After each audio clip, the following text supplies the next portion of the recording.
I do every day, Mum? What do I do? Get up, catch the bus, go to work, come back home, eat chips and go to bed. Is that it? It's what the rest of us do. Well, I can't. Why? Because you're better than us? No, I didn't mean that. But it was.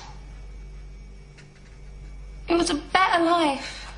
And I don't mean all the travelling and seeing aliens and spaceships and things. That don't matter. The doctor showed me a better way of living your life. You know he showed you too. That you don't just give up. You don't just let things happen. You make a stand. You say no. You have the guts to do what's right when everyone else just runs away. This is today's flat Earth. The fact that we live in the cutting edge of human evolution. The cutting edge of how far humanity has come. Turning a planet of enormous beauty into a shithole ain't the cutting edge of human evolution.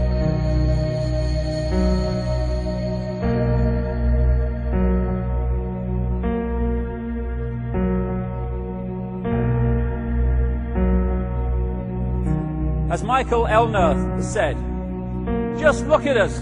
Everything is backwards. Everything is upside down. Doctors destroy health. Lawyers destroy justice. Universities destroy knowledge. Governments destroy freedom. The major media destroys information. And religions destroy spirituality. I think there's more to know here. Isn't that weird? We always kill the guys who try and help us. Isn't that strange that we let the little demons run amok? Always.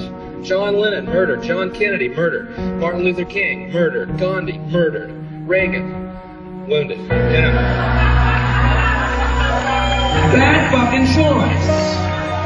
You find that people that are in positions of apparent power, like prime ministers and presidents, are actually puppets of the real power, which doesn't put itself on public display. Why would it? I mean, does anyone really think that George W. Bush is running America?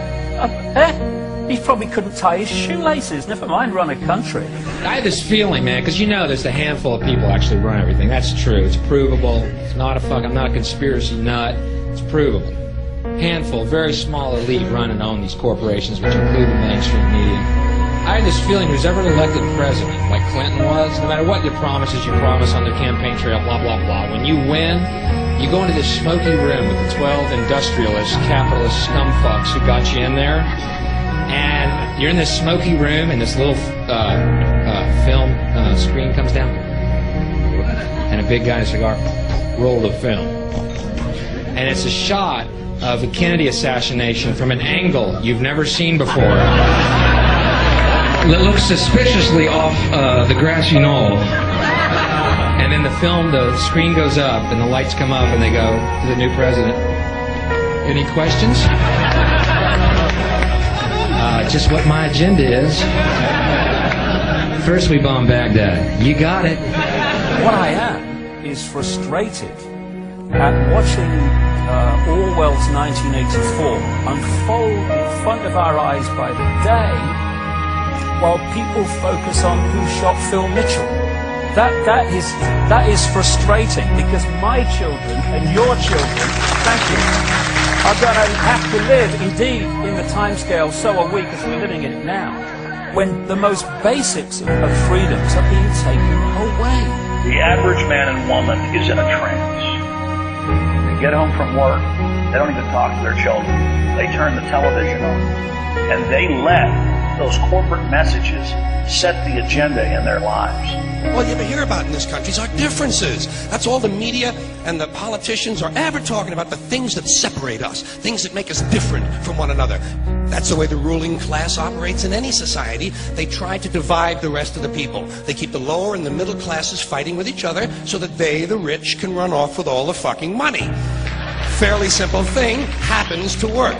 You know, anything different, that's what they're going to talk about. Race, religion, ethnic and national background, jobs, income, education, social status, sexuality, anything they can do, keep us fighting with each other so that they can keep going to the bank. Divide and conquer is the motto. And as long as people continue to see themselves as separate from everything else, they lend themselves to being completely enslaved.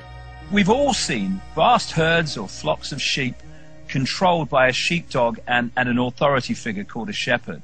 You imagine if just a significant number, not even half, of those sheep said, we're not going to succumb to fear of the sheepdog, and we are going to go our own way.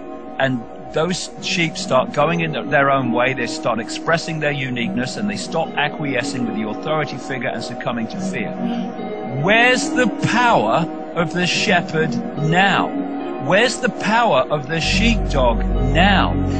They have no power except in acquiescence by the mass of the sheep to the perceived power that they have. We need to start seeing humanity in these terms very, very quickly. I've seen these ants do great things. And year after year, they somehow manage to pick food for themselves and you.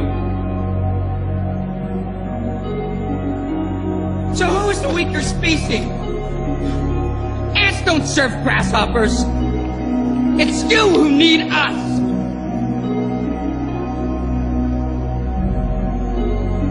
You know, when you go through all these different levels of how we are attacked mentally, emotionally and physically to suppress us and to hold us in the box, in the bubble, that tells us something about us. What people don't realize. Oh, it's negative. No, it's not negative. It's extremely positive if you want to use those terms. Because it's telling us who we really are. The level of suppression on multi-levels, in multi-ways, that they've had to go to and continue to go to hold us in servitude, shows the potential of genius and magnificence that we really are. And that's our natural state. This is the difference between the power of our Creator and anything else, particularly evil. That you can go into a pitch black room full of evil, full of darkness, and light a little candle, and instantly that darkness flees. But you can't do the opposite. You can't go into a well-lit room full of truth and wisdom and righteousness and joy and health and harmony with the universal power. You can't take any amount of darkness and go into that well-lit room and have any effect whatsoever. That is the metaphor which I frequently think of when I think that I'm not empowered. It is the greatest lesson for me, and I think for everybody else, to know that we're on the winning side and that we're winning.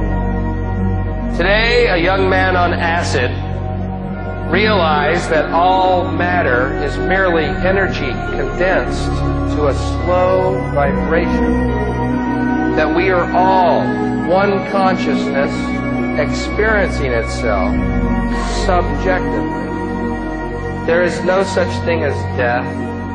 Life is only a dream, and we are the imagination of ourselves. Here's Tom with the weather.